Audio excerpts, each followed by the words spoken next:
Hey guys, welcome to Hope It Helps. And my guest on the show today is Miss Corina Zanner Entwistle. Entwistle. Entwistle, yeah. Welcome to the show. Thank you very much. Thank you for having me, Carlette, and it's really great to be here with you and have this conversation with you. Thank you for your time. I really appreciate it. So for the people who don't know, me and Corina actually connected through LinkedIn, and she's also a psychotherapist and a hypnotherapist, and she's works with leadership and in the mental health in the corporate world. So we have a lot of similarities between us, and we had a Zoom call before this, and we really connected on so many levels. So I thought it'd be awesome to bring her on the podcast and to dive a little bit deeper into all the things we were talking about. But before we get into everything, Corina, why don't you give all of us a little bit of background about yourself, and we'll take it from there. Okay, well, I think you've done a pretty good job of that already. As you already mentioned, I work with CEOs, senior executives and corporates, and I help them to alleviate anxiety, maximize performance, and become better, more confident leaders, and on an individual level, and as you already mentioned, in terms of working with the company, with the groups, I help the teams to also do that type of work, because once you are in a good place mentally yourself, you can perform that much better. Yeah, 100%. And I was actually looking at some statistics recently, and I think the cost of mental health, because I think a lot of times when you go into a company and you're talking about mental health, I think it's improved nowadays, but a lot of the times it seems like a nice have and not a necessity. But when you put a tangible number behind it, I think the number was 180 billion last year lost in terms of productivity, just from people's mental health being affected. And I've been there too. I had a job in the past, and there was I think a quarter where I went through a lot of things, and my mental health wasn't in the best situation, and I'm living proof. I've lived it. I felt that I couldn't be as productive. My head wasn't in the right place, and it was only until I addressed what was going on and gave myself time to put in some tools and some techniques in place that I was able to get back to everything in the next quarter. So when you're working with corporates, are they typically open to the idea of mental health and actually putting in strategies? Because on the big scale, you're trying to promote a new culture, a new way of dealing with each other, a new way of speaking to each other. So how has your experience been? I know you've been doing it for quite a while in the past compared to what it is now in the conversations that you're having. Well, I think you've touched on so many points there right now. So just to answer your question first, I'm working on that. Okay. It's the short answer. Sure. I think the pandemic really has opened up that conversation a lot more. So people are actually starting to take notice of it, because before the pandemic, it was already an issue and the statistics were quite high. So like in the UK, businesses lose up between 45 and 60 billion pounds Wow. every year due to poor mental health, in terms of absenteeism, sick leave, even presenteeism. And, it's not just the fact that a staff member is not there. It's also, do you have to bring in somebody else to do the work, and what is the cost of that? So, there's that whole sort of domino effect that happens when somebody is ill. And, even if they're not ill, if they're at work, there's a whole domino effect in terms of how they're performing, how they're behaving. And, as we just spoke about earlier, when you are not in a good place mentally and emotionally, what's actually happening is that your body goes into the stress mode, and that is survival mode. And we need a good stress response, because it is part of our survival. Without it, we would never have survived as a human species, and that continues to be an important part of ourselves. However, we only need that when we need that survival mode switched on, right? Exactly. So if you're driving along the highway, Sheikh Zayed Highway, for example, and a car comes rearing at you from the side, you need to be able to respond in a flash without even thinking. However, if you are circulating those stress hormones that are released in that situation continuously, when you are not in a survival situation, which is what happens when we are stressed at work, for example, then those hormones keep circulating in our body, and that's what causes illness, which can be anything from anxiety to depression to other real physical illnesses and stuff like that. So yes, it is an important part, but when we are, and when we are in that state, we don't think logically, because our critical analytical mind is literally shut down in favor of survival. Yeah. So, when you're in the office and you're so stressed, you're not making good decisions. You may be slow, you may be fast, too fast in terms of how you react with your team members. You may be easily triggered. You may be, there can be a whole load of things that might be going on, which are ultimately costing the company money. And in terms of the team, it impacts the team, the way the team engages, the way that the company morale. So, it just has such a huge domino effect on everything.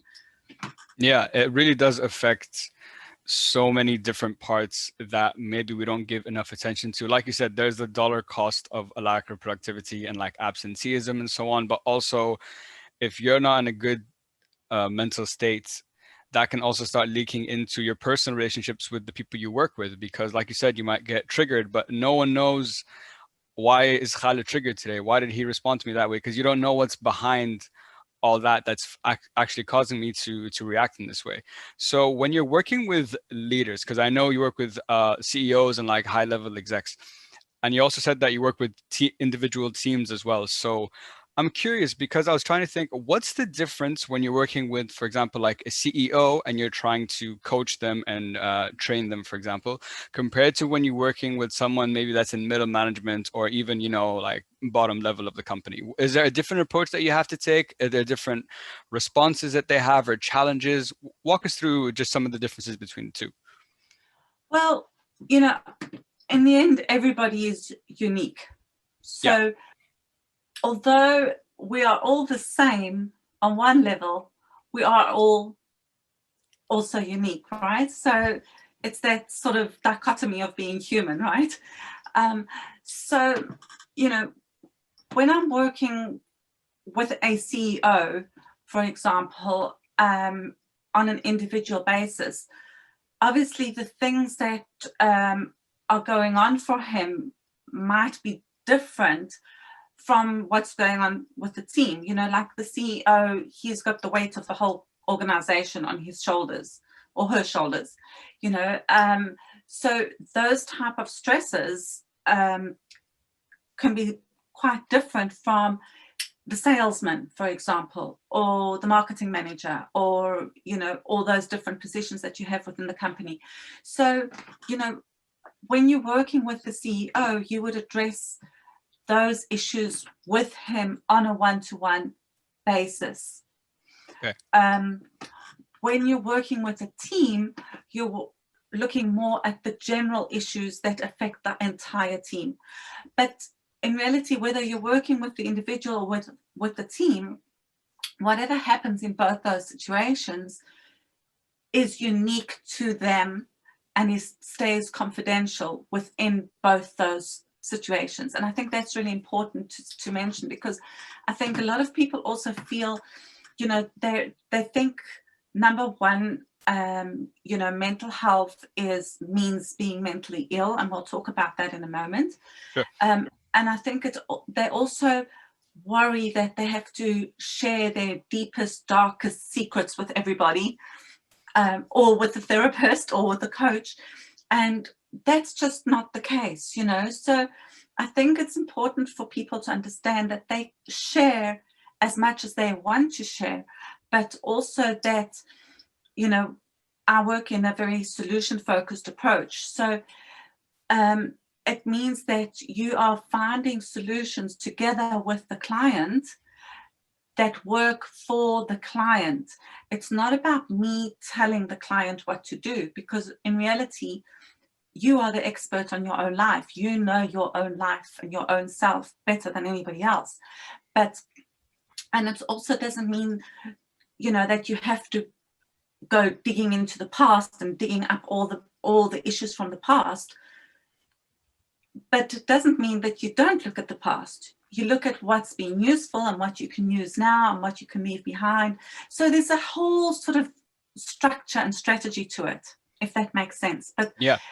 But I think it's important that people understand, you know, that they don't have to share their deepest, darkest secrets, because I think that's one of the things that often holds people back from sharing or from reaching out for support, because they think, you know, I have to tell everybody all this stuff, and you don't have to, you know. Yeah. So yeah, does that answer your question? Yeah, no, for sure. And I think one thing that you said that's really crucial is about the concept of the sharing. I think that's something that a lot of people have are misconceiving what we talk about when we say to be vulnerable. It's not about, especially in the workplace, maybe when you're one-on-one with a therapist, you have more freedom and, you know, ability to actually, you know, say everything that's going on because it's between you and the therapist, it's confidential. But just at work, to just be okay. I was doing some research and it said that one of the things that you could do to help yourself is to admit that it's okay to not feel okay. You know, just to be like, if, you know, to speak, have a colleague that you trust or someone that you're close to at work and be like, you know what, today is just, I'm just not having a good day, but that's okay. And I realized in my experience as well, it was only until I accepted that it was okay to be where I was or to feel the way I was feeling and not feel like I'm doing something wrong or that I'm judging myself for feeling, you know, negatively, and that just spirals out of control. That it really does start with just accepting and then finding someone to communicate it, because talking helps. No matter who you, even if it's to a therapist, to whoever, if you have something bottled up that you've just, you know, you want to like say, once after you say it, it tends to calm you down a bit. It tends to, you know, reduce the stress, and it tends to, you know, make you feel a bit better. There's like a weight that comes off. So when you said there's on the confidentiality part, because I think that's something important as well, that we shouldn't expect, like, for example, if I was working with, let's say, I'm a company, we've partnered with a therapist to come have, you know, discussions with whoever would like a session. I shouldn't have any access or right to know what's going on in those sessions. I should just have an overview that, oh, this many people are going, you know, are seeing a therapist. Would that be right? Correct. Yes. And again, you know, it depends very much on the situation. So if you're looking at it from like a coaching perspective, you know, I think again, therapy is different. Therapy would be, for the most part, one-on-one, although you can have group therapy. But, you know, and I think therapy, even in a company, you want to have it so completely confidential, so that it's not, you know, nobody needs to know what those issues are. But if, for example, you're working with a coach, that also is confidential, but it's different in terms of how it will affect the organization as a whole. So what is the goal and the outcome of that coaching and that training? What is that about? So if, for example, you're talking about mental health, so let's say you're going in, you're working with a group, and you want to start implementing mental health as part of your business strategy.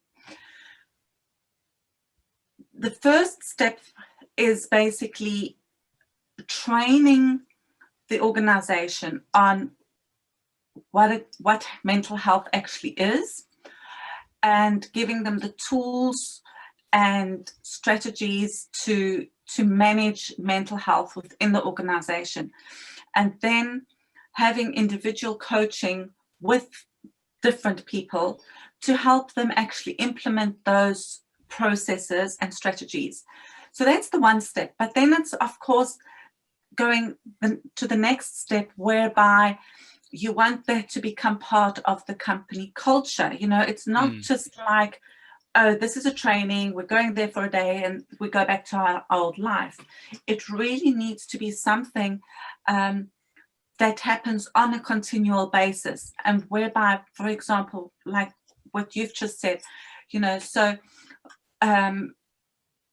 team members would say, check in with each other, you know, say at the beginning or at the end of the week or at the end of the day or beginning of the day, whenever these things happen, which are decided upon by the team, for example, to say, how are you doing? Are you on top of your week? So you could have like a code word saying, on top of the week means I'm doing okay. Or, well, you know, could be better. So you can introduce code words whereby people know within the team or within the organization, okay, this person's struggling a little bit. Maybe I need to check in. Is there something I can do? Is there something I can do to support them? You know, what would that kind of support look like? And again, that does not mean that the team needs to take the place of a therapist or a coach, but it means having again strategies, having plans, having processes that everybody is aware of and everybody knows, whereby you can just say, are you doing okay today? Do you need support? Yeah, maybe I'll just take a bit of a longer break. Okay, a longer break is cool, that's fine.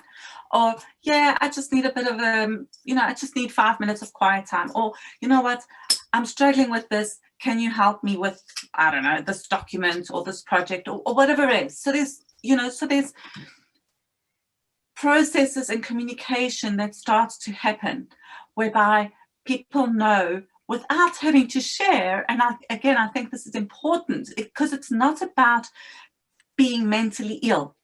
You know, it's about actually being mentally in a strong place. And, you know, there's kind of two sides to that coin. So you might be in a place where you feel good and you feel okay, but you want to get to the next level.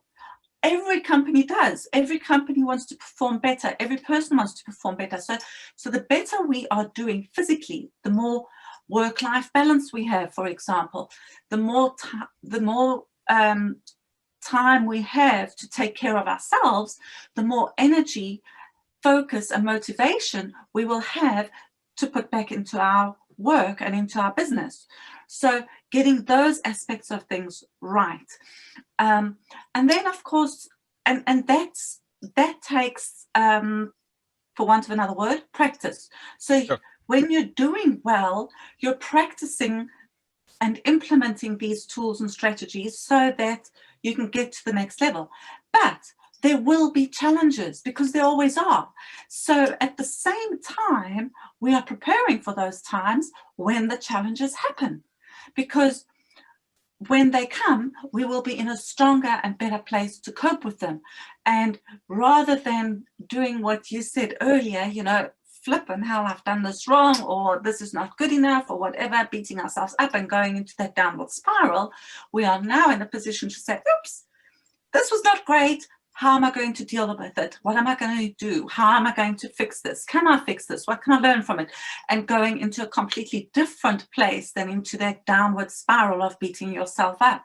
Does that make sense? Yeah, no, that makes a lot of sense. And I love what you talked about, that it's not about sharing, because again, like we said earlier, I think that's what people think it's about. It's about having a system in place for not only to improve the general well-being of people as we move forward or get to where we're trying to go, but also having, you know, those fail safes that when things go wrong, when the team or the company is not, the overall well-being is not in a good place, what are the actions we can do? What are the tools we can use to help us, you know, move forward? And I think, like you said, having those in place also helps with communication. And I think communication is something important, that you have a good idea. Maybe you're not going to have for the entire organization, but at least with your team members, you know, you all have a good understanding of where everyone's at. So any type of reaction, anything that seems out of place, you kind of have an idea about. I think that helps you recognize if someone's struggling with mental health as well. It gives you the awareness and the tools to actually point it out and notice, oh, for example, Khal is not, doesn't seem like he's doing well today. Maybe I should check in. And at the end of the day, it's all about just having some type of support, to not feel that, you know, you're alone and isolated. Because I think once you do feel that, that is when everything really starts to like go in a negative way. That feeling of being alone, that feeling of, oh, no one understands what I'm going through. So I totally understand where it's coming from. But I wanted to come back onto the concept of help. So I think a lot of times, either both in our personal lives and in our professional lives, a lot of times we struggle to ask for help. I know I've been in that situation before. Like, I will help anyone. I'm happy to help. Come to me, please. I'm happy. I help. But when it's my turn or I need help,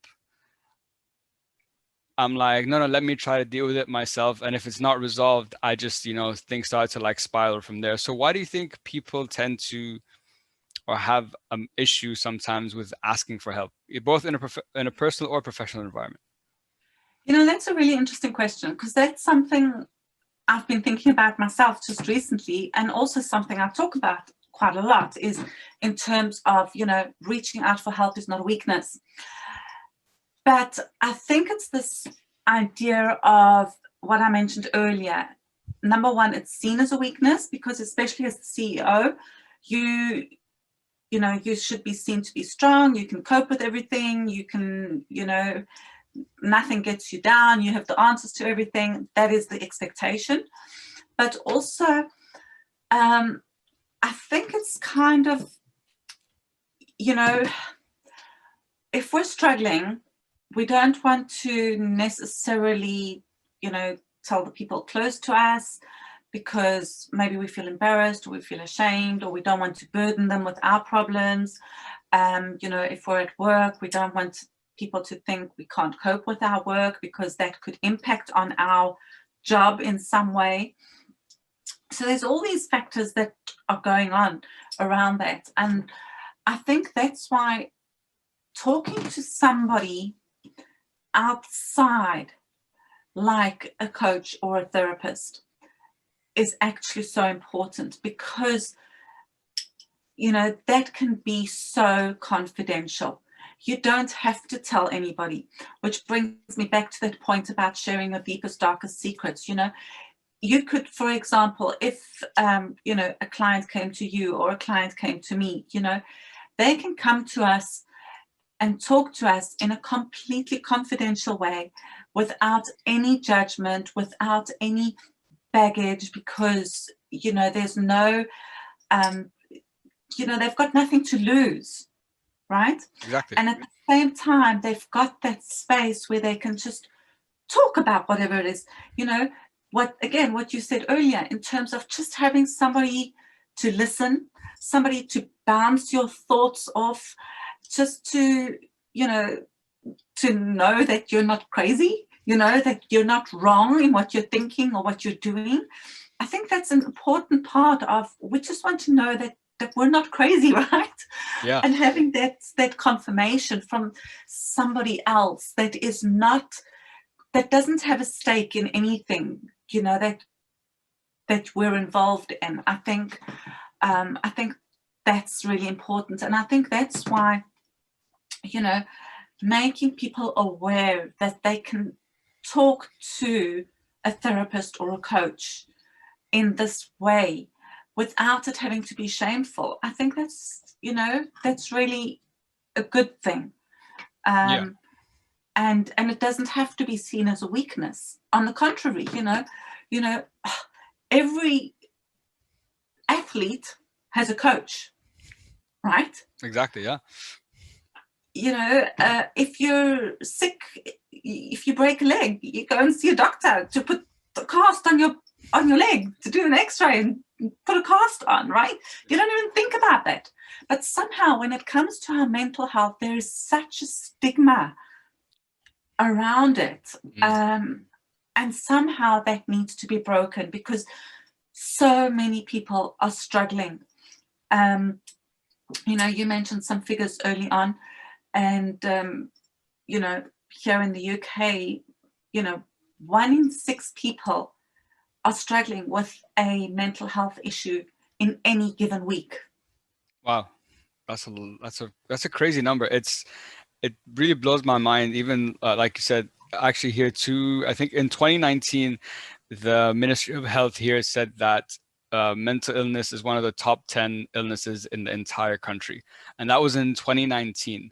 So Yeah. already there were alarm bells going off. So after now going through the pandemic and still being in the pandemic, I'm sure it's number one. Like it must be. There's so many, and I've looked at the research. The UAE in particular, compared to the global average, has higher burnout rate, has higher feeling of helplessness. They feel there's a higher decline in family, the mental health of the family, because if one person is not addressing it and you have a wife and you have children, it starts to like seep into all these different areas. And it's become such a big problem that the stigma has to almost be ignored. I know that's easy to say and that's wishful thinking, but it is still there. And I think moving forward, I think something's gonna have to break. I think we're almost there, but there's still that that pullback of the old way of thinking and so on. Because I think, like you said, it's not mental having a mental health issue, let's say, is not a mental illness. It's a very different thing because our mental health is something we all experience every day. Some days we have good days, some days we have bad days. Health, right? Yeah, exactly. Just because we get the flu doesn't mean to say we're chronically ill. Exactly. We've got the flu. Exactly. And that's I think that's a great analogy. But we'll get better. We're having a bit of a, physically a bit of a problem, but we'll get better. Yeah. And it's the same with our mental health. We have times where we are stressed. We have times where we feel anxious or afraid or sad. And these are all part of being human, and they are important emotions that are telling us something about what's going on in our lives. So, they're not there to be ignored, but actually to listen to your body, which is giving you these signals and saying, hey, dude, there's a bit of an issue here. Let's have a look at it. How can we fix it? Yeah. And it's also knowing that we can fix it. We don't have to go into this downward spiral. I was talking to a friend yesterday, and she was just saying to me, she's struggling a little bit and this is not normal. And we all do at some point, because circumstances happen, especially now during the pandemic. So many people are struggling on so many levels. I mean, the isolation, the young people. I mean, my heart goes out to the young people that can't live life, the elderly that are isolated and alone, those people that are alone anyway, those people. I mean, it's just endless what's going on right now. So, of course, people will feel that. Yeah. But the important thing is, how do I cope with it? Yes, exactly. This is the situation and I'm struggling, but I can cope. I can do this. I can do that. And you know what? What's really amazing is that you can cope, because you have coped with 100% of the worst day of your life. That's true. That's right? Yeah, that's true. And so you've gotten through that. You've got through the very worst day of your life, and you will get through whatever else it is. Yeah. You will get through that. But it's knowing that, it's having that knowledge. And again, it's building those techniques and those strategies and those tools that will help you when you are struggling. Because even the best of us, I mean, I have days sometimes now, like at the beginning of this pandemic, I was like, yeah, people, welcome to my world. This is what this is my life. I've worked from home for years, and whatever. But now, like a year later, I'm kind of thinking, geez, people, get a life, you know, we need to get out of here a bit, you know, I need to see some people again. Yeah. So even the best of us will experience that. And it's then at that time to go, okay, this sucks, but what can I focus on? What is still good? What is good? Even though there's all of this going on, what is good in my life? What am I thankful for? You know, even though there's so much bad stuff going, actually, I still have a lot of good stuff going as well. And those are the things to focus on, you know, and it's having those techniques, it's having that knowledge, it's preparing for those times. And so, and when those times come, that's when you go, okay, I can deal with this. Exactly. I think I love what you said, and that's something I think it's good to remind myself and for everyone that you've already coped with the worst day of your life. So whatever comes, hopefully there aren't any worse days, but hope if nothing else comes, you've already been through the hardest part. So I think remembering that would give you a lot of confidence and a lot of belief that you can do it. And also, like you said, having the tools for when those days do come to know how to cope, to know how to reset, to do all those things. But this is something that I've actually experienced recently, and it took me by surprise because as a hypnotherapist and in this field, just as you are, this is the part where it reminds me that to be kind of compassionate towards myself, because sometimes we both have lots of tools at our disposal. We know certain practices we can do, like gratitude, like meditation. We have a lot of tools to reset or recalibrate ourselves when we're going through a tough time. But I recently was going through a period this past, I guess, month and a half, and it was an accumulation. It was slow. I didn't notice it at the beginning, and then a couple of days ago this week, I just kind of like got this realization that, oh, okay, wow, okay, I've been struggling, and I wasn't aware of it, but it kind of hit home at one point, and now you reset and so on. And I think sometimes when a client comes to work with us, I try to remind them that it's yes, I do have knowledge, yes, I do have tools, but just because I have all these things doesn't mean I won't experience the same things that you would experience on a daily basis as well.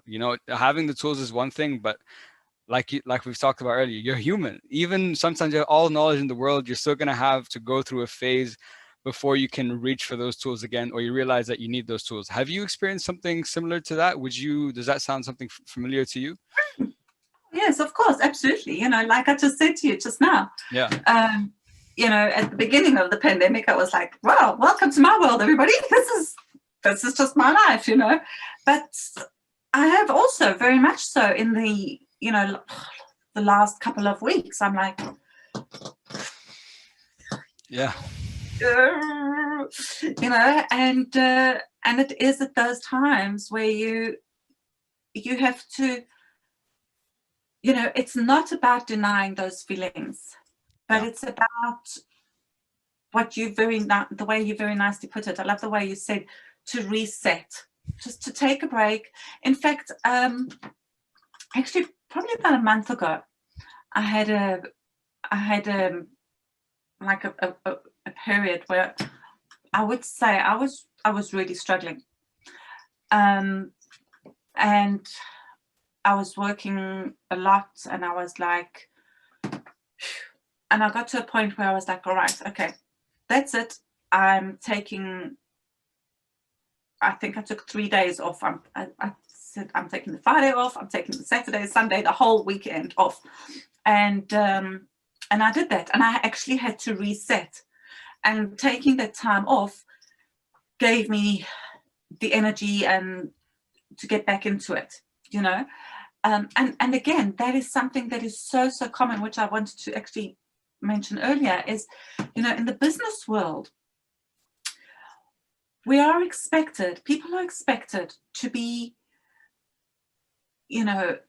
alert and on call 24/7. You're expected to be in the office, to do the extra work, to go the extra mile, to work the extra hours, to work the weekend, to be there all the time. Well, it's no wonder people get burnt out, actually, when you just think about that.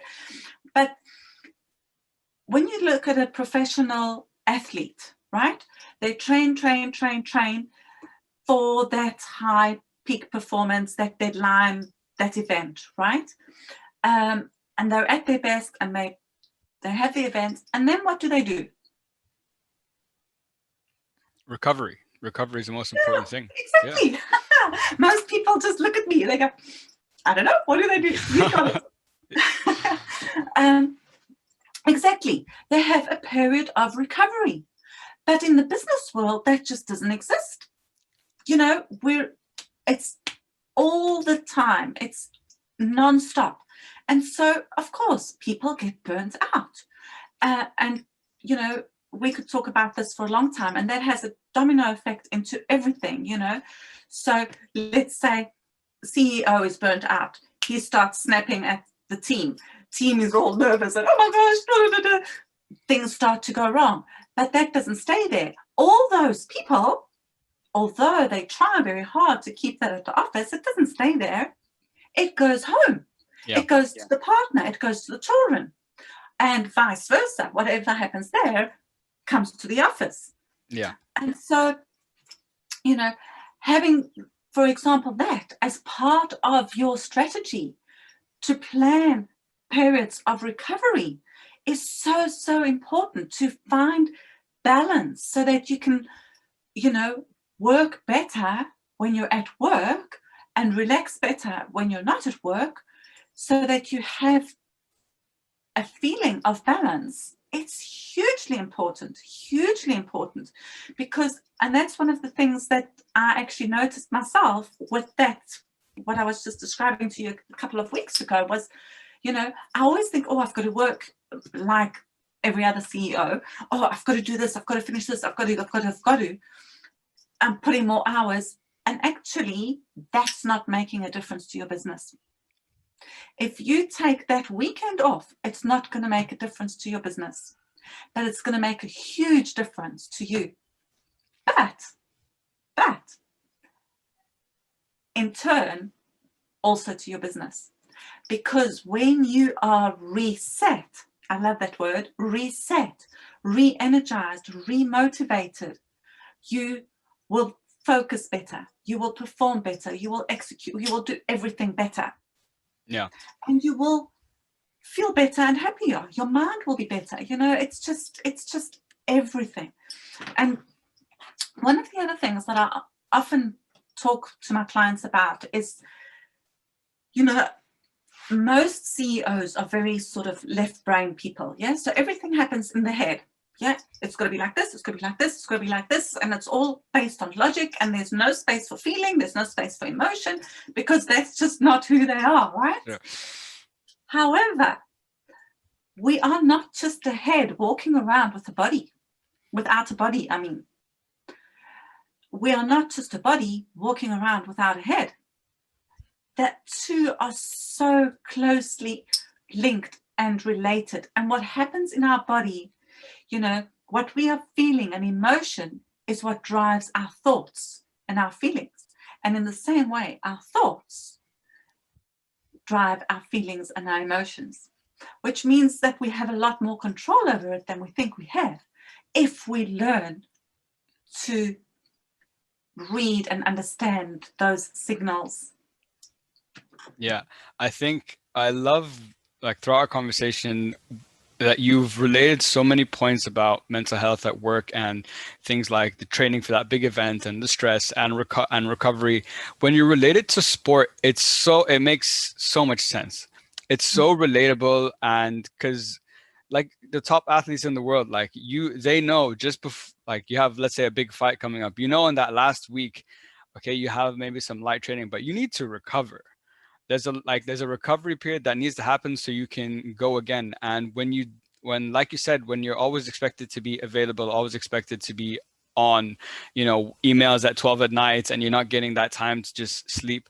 So if that's the expectation, and now we have the tools, one thing that I say, I don't know how to implement this, but my thing has always, or my perspective has always been to set boundaries. So for example, if I get an email, if there's a big deadline and it's something we're pushing towards that we have to, achieve, then I we can put in the long nights, we can put in the extra hours, fine. We have a goal, we have a specific goal, very short time from now we have to achieve. But I think a lot of times people treat deadlines, which is an arbitrary thing, because 80% of the time probably they're not hit and life still goes on and it just gets moved and it's fine. But it adds so much, maybe unnecessary. I'm not saying it's unnecessary, but it does add a lot of probably unnecessary stress. Like, you didn't need to send me that email at 12 p.m. Like, why? What? It's 12 p.m. No work's gonna get done now. So my thing is always like, you have to set the boundary. So if you get that email late at night, I'm like, you know what? I'm not gonna, even if I see it, I'm not gonna respond to this right now. It's 12 at night. I need this time for myself. And tomorrow morning, first thing, I'll get up and respond. So do you talk to your clients about how do you start Setting setting those kind of boundaries. boundaries? You know what I mean? Absolutely. Oh yes, definitely, definitely. Yeah, And I think that is so important, setting those boundaries. And again, people are scared to set the boundries because, exactly. Yeah. well, if I do that, I'm going to lose my job. So that is a tricky one. And so when you're working with the organization, as an organization, you can start setting up those strategies and those tools whereby everybody knows, okay, weekends are off. Yes, if there's a certain deadline, we can all put in the weekend, but then we have a day off on Monday, for example, or an hour off, or whatever, and those things will be unique to the team, the organization, the individual, whatever it is. But yeah, I think that's a very, very important point. And again, there's statistics on how often we are being interrupted and the cost of every interruption. So we are being interrupted every 3 minutes. Every interruption costs you 35 minutes to get back into what you were doing. Okay. So what does that mean for the company? You got to start setting boundaries around all those interruptions. Do I really need to send that email to you right now for you to answer right now? Or can you actually deal with that later if I know that this time is a time that you are, I don't know, working on budgets, for example? Or, do I need to come into your office right now when I know that this is your work time? So again, those are figures that you can use to set up those type of strategies and policies, which will mean, again, everybody's performing better because they can stay in the zone for longer. They can get into the zone quicker. What do you say to, so I really like what you said about, how to, how often we get interrupted and how much that's actually affecting us, and that the company can set those boundaries so you don't have to almost set it yourself. So it kind of removes that worry for you. Obviously, I think you still need to, on some level, set your own personal ones. But like you said, there's a fear behind it of losing your job. Because, for example, when I was working in Amsterdam, compared to what I hear from my friends in the UAE, like, I remember at 5 p.m., 5:30, unless, like we said, there's a big deadline, it was out, and my manager and everyone would tell me there's a culture there that really valued work-life balance. Here, it's the complete opposite. I can bring 100 people on the blink of an eye that say they're always working overtime.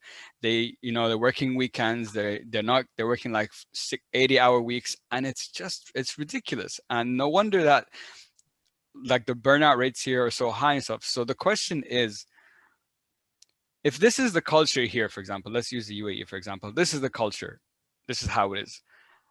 What do you do then? Because it's become expected, which is wrong, but that is what the expectation is. So they'll be like, as an employer, be like, oh, Khaled set his boundary that after 8 p.m. he will not respond because he needs his time to himself. Okay, I'll find someone else that will come and not be and not, and we'll do that, and will answer me at one in the morning, and that will work all those hours. So what do you do then when the culture around you, not just an organization, but where you are in the world, Yeah, is like I that? totally understand that. And I think the answer to that really is educating people, educating CEOs, educating businesses about what that is actually costing them. Because you know, where we began in terms of the costs to the companies are so high, and I think that's what people need to realize and need to understand, that it's actually costing them more than if they were to implement proper strategies whereby everybody has time off, everybody has you know, whatever those things are, but and changing that culture, because yeah, once they start to see and understand that they can actually save money by taking these things seriously, that they can save money and make more money by doing what seems counterintuitive. But the thing is, human beings are not machines. And we've been so psyched up, we've been so socialized into that way of thinking. Yeah. You know, like you say, I mean, some countries are well ahead of that. But, you know, even me, I grew up, you know, and I still need to shift my mind around that sometimes, because very much it's you work hard to be successful. You've got to put in the hours. If you seem to be working longer, you seem to be working harder, that's a good sign, you know. From when we start going to school, we are primed with success and deadlines, and the only way you're going to be successful is if you're mostly with academics. You've got to get that exam and the next exam. We're teaching our kids this from the age of 4 or 5 years old. So yeah, it is a big mind shift, and it's I think it is quite a big job to change that way of thinking. And I think the only way really to change it is by business owners, CEOs, executives, entrepreneurs understanding the cost. Yeah, I think that's a great point, that really stress on the costs, because it makes it non-disputable after that. Because if I can show you with numbers, which is all at the end of the day what you want to be profitable, you want to generate higher revenues, whatever the case might be. If I can show you how much this is costing you and really emphasize, what if you did these, like you said, what would seem as counterintuitive things, where you could be, what if you invested in certain mental health services for your company, in terms of morale, in terms of culture. Just think how much more people are going to want to work for you, are going to be happier to work there. It's and there's science behind when you're when you're happy, you're much more creative, you get into this flow state, you're super productive. So if all that seems a bit like airy fairy for you, let's just look at them. Let's stress on the numbers and push it from there. But you said something that is, I think. Sorry, just to interrupt you before you move on. Yeah, please. There was a recent study by Deloitte. Yeah. I can never say that word.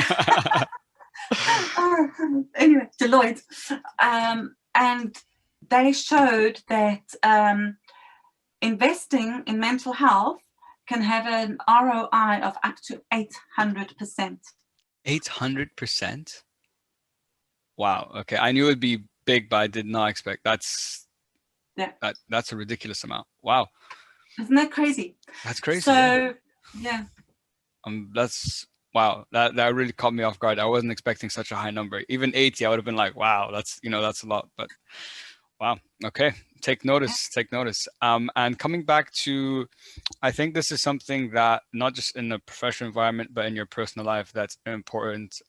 And what I've learned, at least through my experience, is mindset. Because I think everything at the end of the day, whatever problem you're facing, yes, there's environmental things that you can't control, but if you can develop a very strong mindset and a strong foundation, which doesn't mean you're not allowed to feel all those negative emotions, don't get it, don't get that construed. But I think you have a good foundation to cope with life in general and whatever is thrown at you. So on the topic of mindset, what advice would you give to someone? How do you start cultivating and building, in quotation marks, as we would say, a strong mindset, or at least the mindset that you would want to have?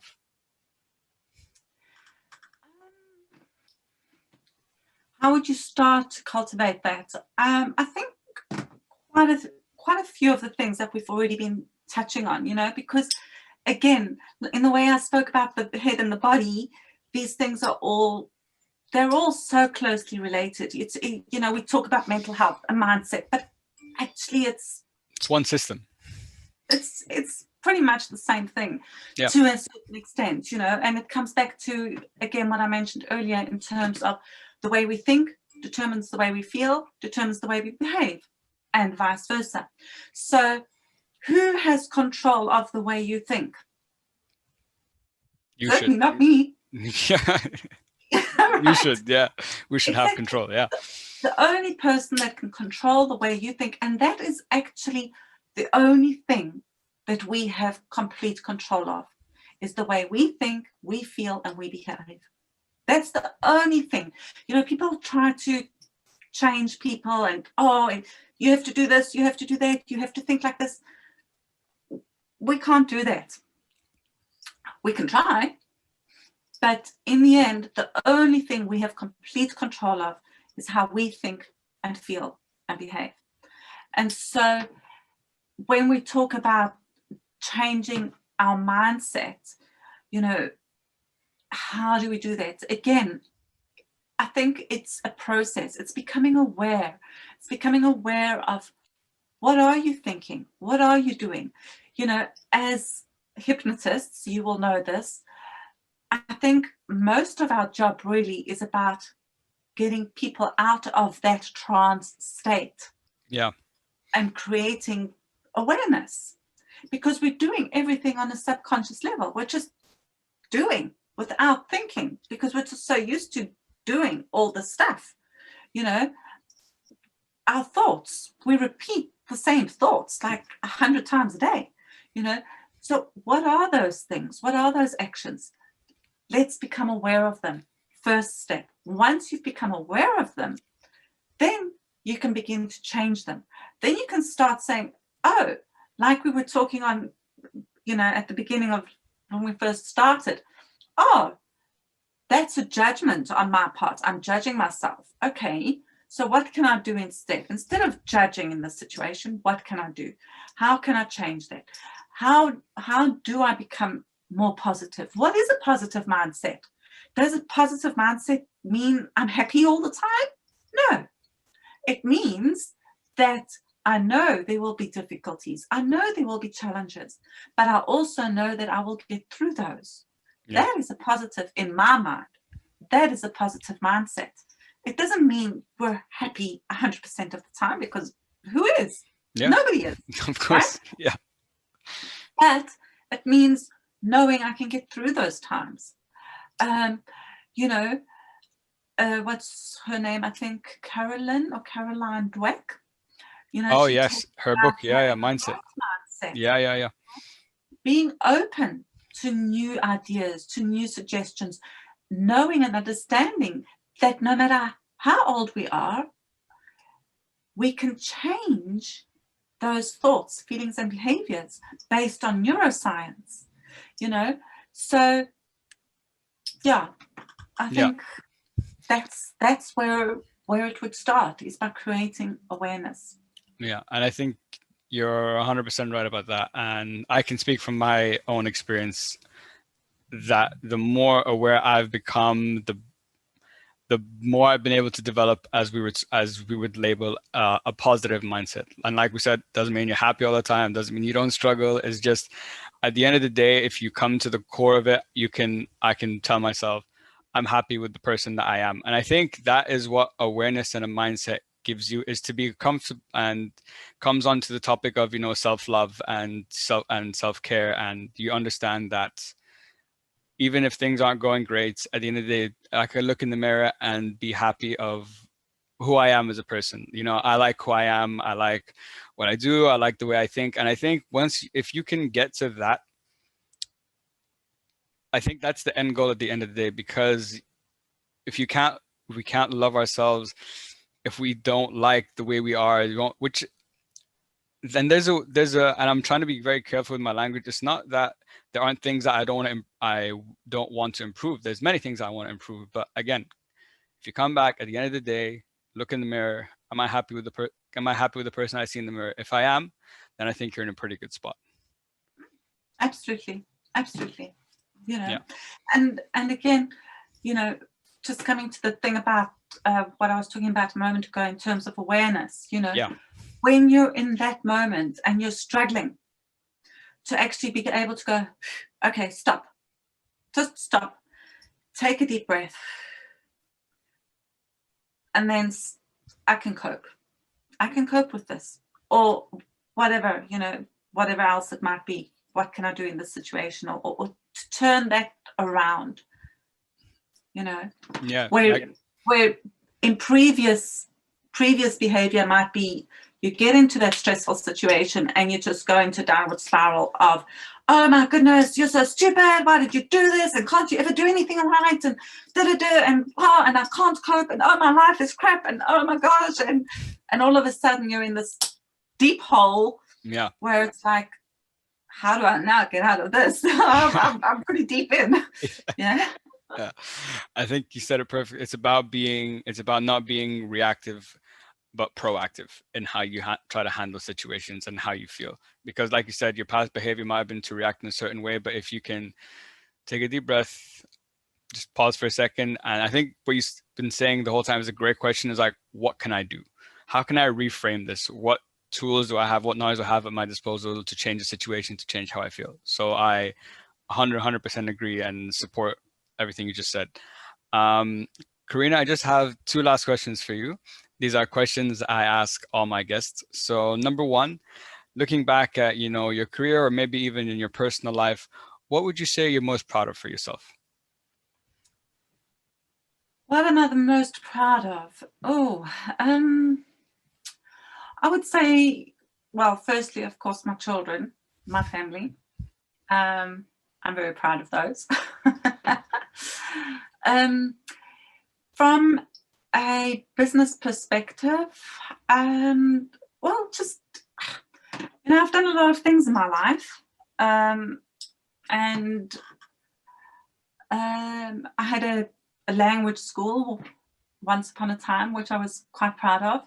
And I'm proud of the work that I do now, I think being able to help people and support people. I don't really think about it so much as in terms of I'm proud of it, but I'm passionate about it. Yeah, sure.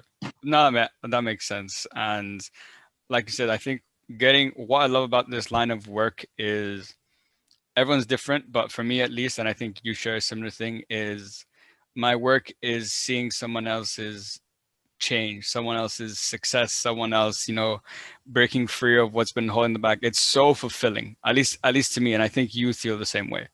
Absolutely, absolutely. And one of the reasons I do what I do is because I really feel that within an organization, within the company, starting at the top, starting making changes there, and that goes down, but that also, as we spoke about earlier with the families, it goes out, and then you're actually starting to make a bigger impact. Yeah, exactly. No, I totally agree, and I love that vision and the work that you do. I think it's so important, and it's only going to get more important from here on out, the way things are going. But we're moving in the right direction. I would hope so. And for my last question, Corina, is what is the message you'd like everyone to take home with them today? What is the message? I think the message I would share is that, no matter how bad things are, you can always cope. You will always manage. And you just got to believe that you can. And you can. I think that's a beautiful way to end this podcast. Corina, I want to say thank you so much for coming on the show. This has been a fantastic conversation. I really enjoyed it. Talking really getting into, the ins and outs of mental health at work is something I'm really into right now. So hearing from someone who's been doing it for quite a while and the challenges and the mindset and how to think of it has been super useful to me. And I think anyone listening to this podcast, any employee at any company or any employer, if you listen to this, you can take a lot away that could, start changing your organization into becoming one that really cares about people's mental well-being and so on. So thank you so much for coming on the show. I really appreciate it. And thank you for having me. It's been such a pleasure and such an honor to be here with you. I've really, really enjoyed it as well. And I hope that we can do more of this and talk more together and do lots of exciting things together. For sure. Many, many, many more things to come. Guys, to everyone listening, thank you so much. I really appreciate it. And as always, hope it helps. Peace. Hope it helps.